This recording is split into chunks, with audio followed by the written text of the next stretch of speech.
ఏం తీసుకెళ్ళాలి? ఆయన వాక్యాన్ని, ఆయన ఇచ్చిన అభిషేకాన్ని.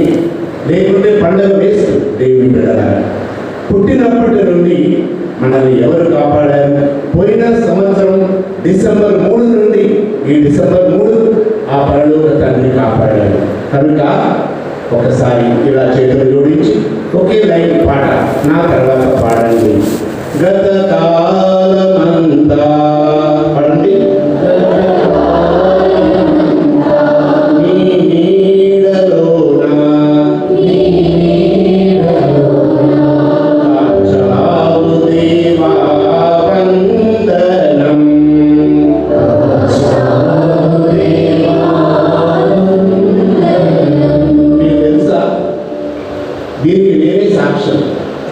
ఇంకొక 5 రోజులైతే నేను పడి, అందరికీ తెలిసి ఉండవచ్చు, గుళ్ళో పడిపోయాను, రక్తం వచ్చింది, అపస్మారక స్థితిలోకి వెళ్ళాను. రెడ్డిపురం మీ పడ్డప్పుడు అమ్మగారు అన్నారు, ఇక్కడ వాళ్ళు అడగండి. మా రెడ్డిపురం అమ్మగారు కూడా వచ్చారు. మెడికల్కి తీసుకెళ్ళాను. 3 గంటలు అయిన తర్వాత రకరకాల పైపులు నా ముగ్గురు నోట్లో ఇక్కడ చేతికి పెట్టి అంబులెన్స్లో ఏఐ హాస్పిటల్ గచ్చిబౌలికి తీసుకెళ్ళాను. అక్కడ అది ఒక పెద్ద హాస్పిటల్, ఎప్పుడు చూడలేదు నేను. ఆడ 5 రోజులు ఉన్న తర్వాత ఇక్కడ పడ్డప్పుడు పుకారు, జ్వరం స్వామి బహుశా కనపడలేదు. రత్నాలపల్లి నుంచి మొన్న జీవధార ఇనాగరేషనప్పుడు వెళ్తే అక్కడికి ఒక ఆమె వచ్చి, స్వామి మా ఊళ్ళో అందరూ చెప్పారు మీరు మరణావస్థలో ఉన్నారు, బతకరని. ఆ పరిస్థితి కూడా అలానే ఉండొచ్చు, నాకు తెలియదు. కానీ నా సృష్టికర్త అయిన దేవుడు పైన చూడండి, ఆ మంచి కాపరి నా చెంతనే ఉన్నాడని మీరందరూ ప్రార్థించారు. చాలామంది సిస్టర్లు, ఫాదర్లు, మీరు కూడా ప్రజలు ఎంతోమంది వచ్చి నన్ను దర్శించి నా కొరకు ప్రార్థించారు. ఆయన శక్తితో ఈరోజు మళ్ళీ 1 నెలలోనే బాగయ్యాను. పూజలు అన్నీ మామూలుగా చేస్తూ ఉన్నాను. నేనే సాక్ష్యం. అందుకే ఒకసారి పాడండి. గత కాలమంతా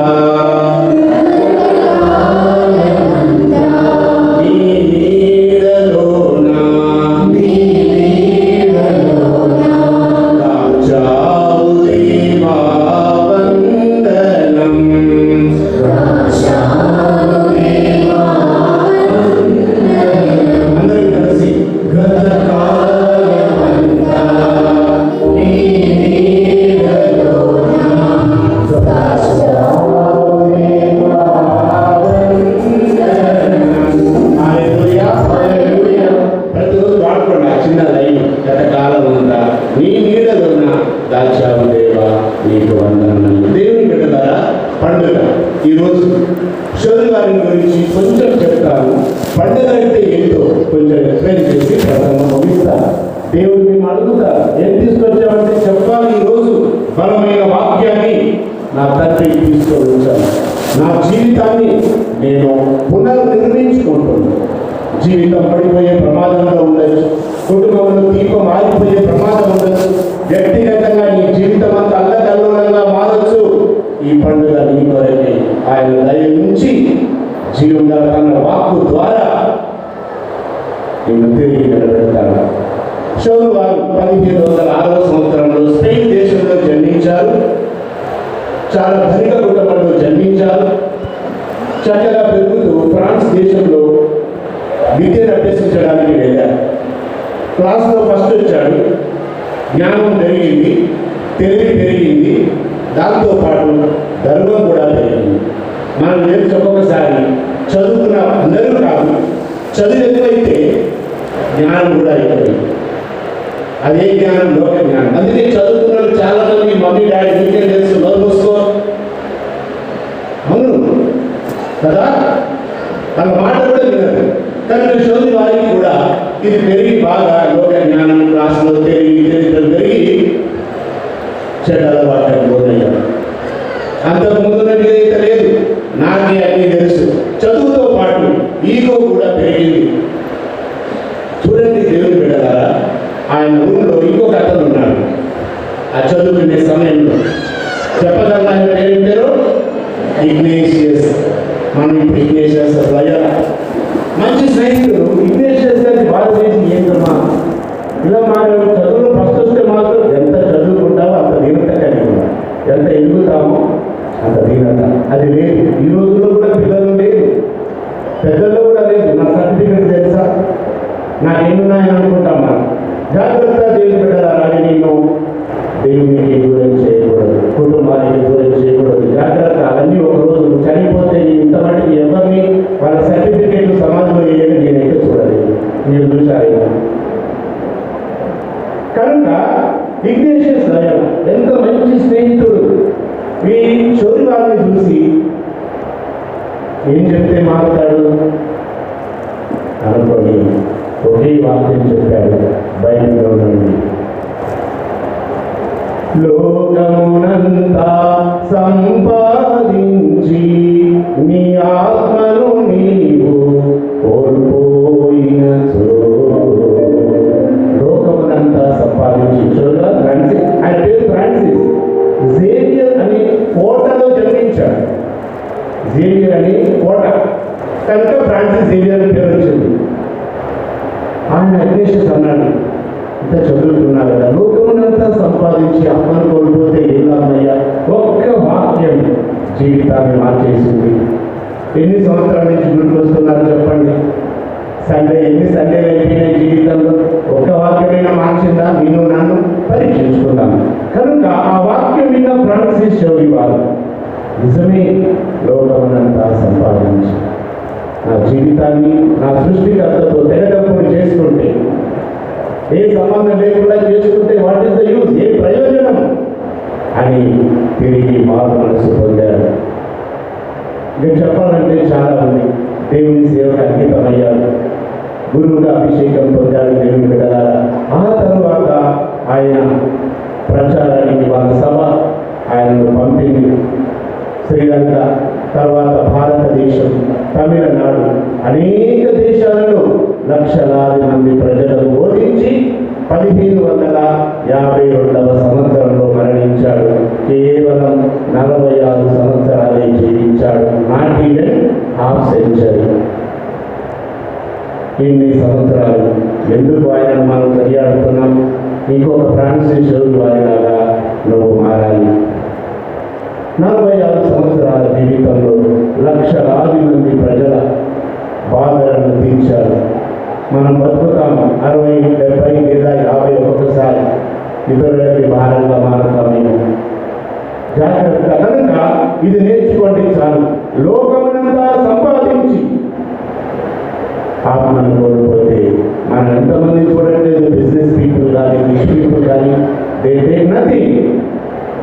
ఎంతమంది జీవితాలను నీవు దేవుని యొద్దకు నడిచావు, నీ కుటుంబాన్ని దేవుని మార్గంలో నడిపావని ప్రతి భక్తులు బాగా అడుగుతారు. కనుక ఫ్రాన్సిస్ వారు చివరికి ఒక నెల ముందు నవంబర్ 2వ తారీఖు అనుకుంటా 1552వ సంవత్సరంలో సిక్ అయ్యారు.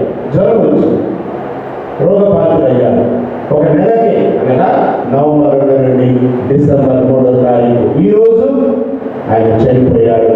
ఆయన శరీరాన్ని గోవాలో భద్రపరచారు. షార్ట్గా ఇది స్టోరీ. ఏం నేర్చుకోవాలి మనం? జీవితం చాలా చిన్నది.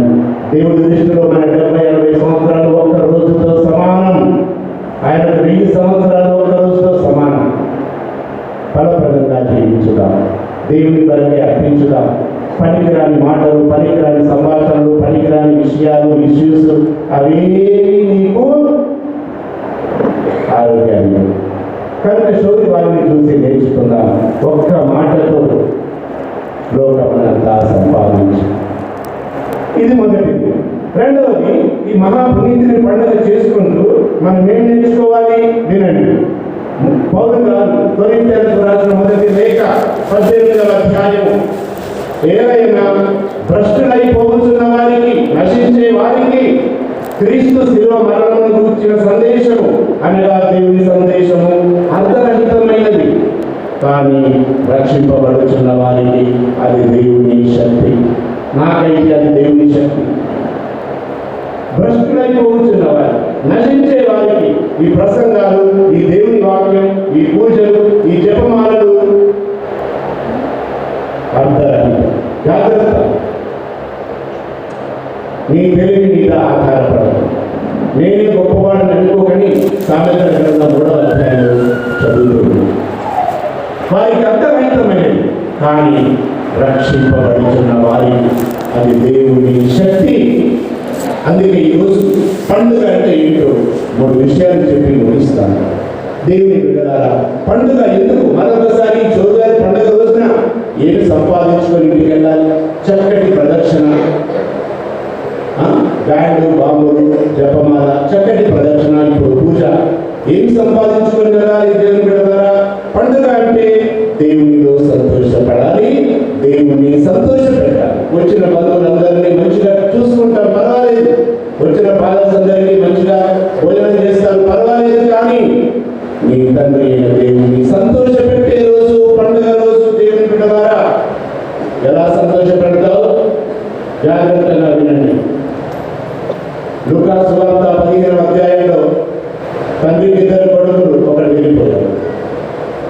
పిచ్చి ఆలోచనలతో, నాకు బోరు కొడుతుంది నాన్న, మా ఇంట్లో పైన ఆకర్షణ చూడండి, నా ఫ్రెండ్స్ చూడండి, నా చుట్టూ ఎంతో మంది ఉన్నారు, నా ఆస్తి నాకు ఇచ్చేయి. దేవుడు మనకి ఇచ్చిన గొప్ప వరం ఫ్రీడమ్, స్వేచ్ఛ. కనుక తండ్రి వాడి ఫ్రీడమ్, స్వేచ్ఛని మన్నించి, సరే నాన్న జేబుల నిండా డబ్బులు గలగల, అంటే పైసలు కాదు, నోట్లు గలగలన్నా కదా, నోట్లు. చుట్టూ ఫ్రెండ్స్, ఇంటి నుంచి వెళ్ళిపోయాడు, ఆనందంగా జీవించాడు, ఆకర్షణతో జీవించాడు. మీకు తెలుసు, బెల్లం ఎక్కడో ఈగలు అక్కడ. కనుక అలా జీవిస్తూ జీవిస్తూ కొద్ది రోజులకి చిన్నగా జేబు ఖాళీ అవుతుంటే ఒక్కొక్కడు వెళ్ళిపోతున్నాడు. ఒకరోజు జేబులు ఖాళీ, చుట్టూ ప్రజలు కూడా, ఫ్రెండ్స్, అతనితో తిరిగి తాగిన వారు ఎవరు లేరు. ఆకలి అవుతూ ఉంది, బట్టలు మాసిపోయాయి. సువిశేషంలో ఉంది కదా, చదవండి. ఏం చేయాలి? ఆకలి. ఎవరింటికి వెళ్ళినా అని ముందు కూడా వెళ్ళు. పందులు కాసే దొడ్డిలోకి వెళ్ళి, యజమాని అయ్యా ఏదైనా పని ఉంటే అంటే, సరిపో, ఇంత ఉరిగా ఉన్నావు కదా, పందులు కాయిపో. పందులతో పోటీ పడ్డాడు, పందులతో పంచాలు పెట్టుకున్నాడు. అయితే రేపు నాకు కావాలి అని దొరకలేదు. అప్పుడు గుర్తొచ్చింది, కన్నీరు కాచారు. నా తండ్రి ఇంటిలో సేవకులు నాకు చెప్పు వేసేవారు, సేవకులు స్నానం చేయించేవారు. నా తండ్రి ఇంటిలో నా చేతి నిండా ఉండరాదు, నాకు కూడా ఉన్నాయి 3, అప్పుడే కానీ.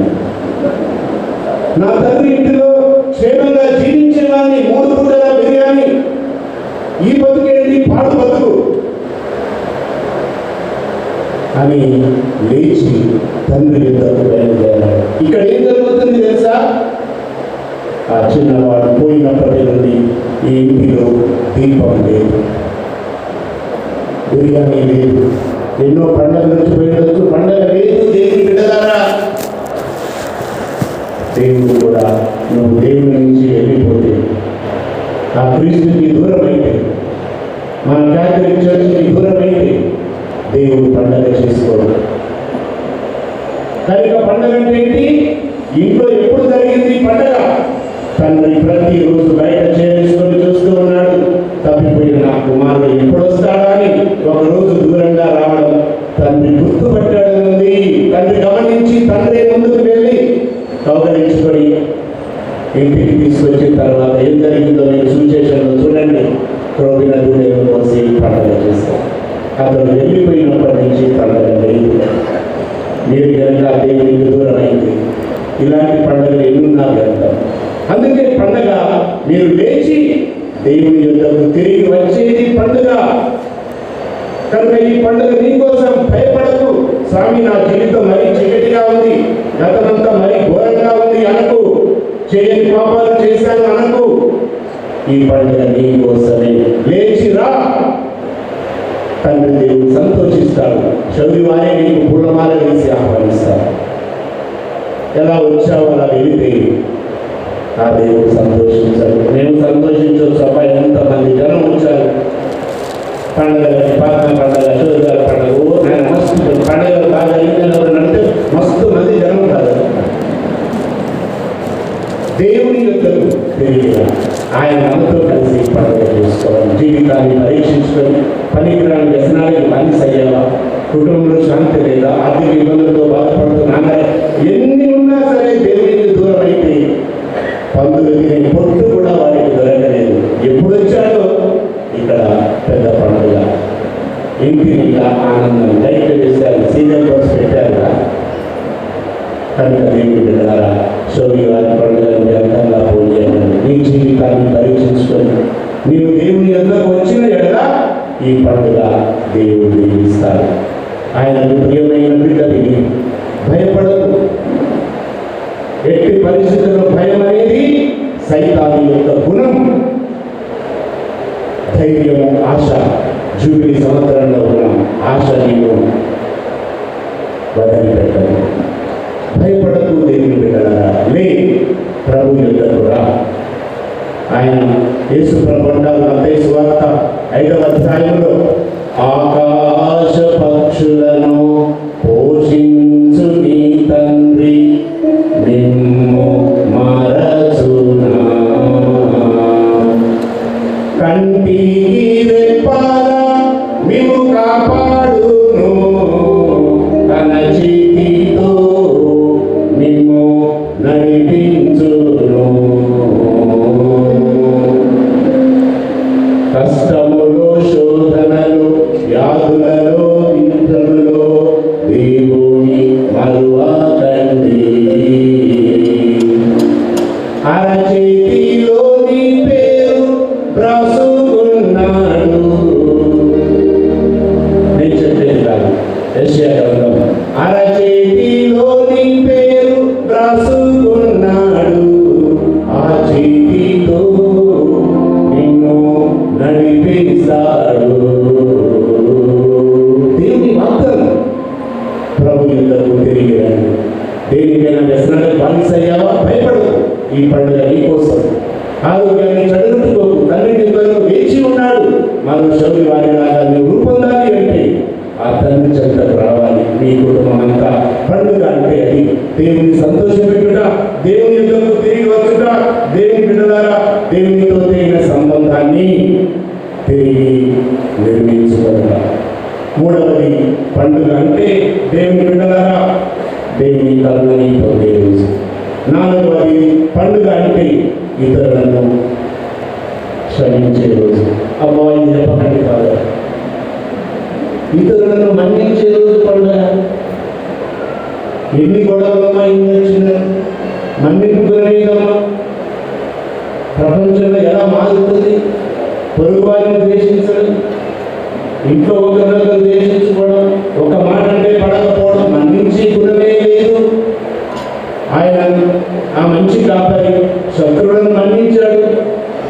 ఒకరు పట్టించబోతున్నాడని తెలిసి ఆయన కాదు కూడా అడిగారు. ఆయన శిష్యులు మనం ఎంత ధైర్యం ఉండాలి. ఎవరి బిడ్డలం? చిన్నవాడు 8 సంవత్సరాలు అబ్బాయి అడవిలో గొర్రెలు చేస్తుంటే ఆ దారిలో పోయి ఇంజనీర్స్ వాళ్ళందరూ అడిగారు, అరే ఇంత చిన్నగా ఉన్నావు, గొర్రెలు నేర్పిస్తున్నావు, సింహం వస్తే ఎలా, పులి వస్తే ఎలా? ఆ చిన్నవాడు చిరునవ్వు నవ్వాడు.